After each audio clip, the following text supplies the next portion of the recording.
But I think these points have to be made, especially if we're talking about comic book conventions. The con pricing is out of control. As a retailer, I literally just worked a convention a few months ago and not only made my booth back, but made a substantial profit by not overpricing books because everyone was like, oh my God, you're the only one who doesn't have con prices. They putting up in quotes.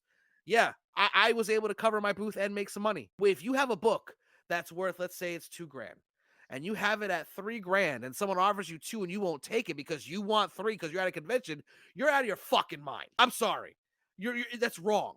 You're in the wrong headspace to be doing that. And I can't stand because I know I've been as a fan, I'll go pick up 20 books from this guy from and I'm gonna be very frank, from what seems to be the older generation of retailers. They would go look through it and say $300 when it's worth 150. And I'd be like, all right, it's a convention.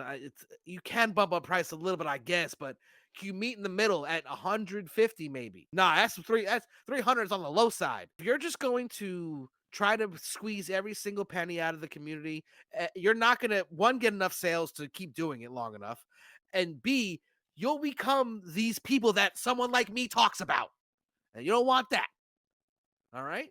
Now, the last thing I need to say is I have seen a rampant amount of quote unquote convention exclusives that are not convention exclusives.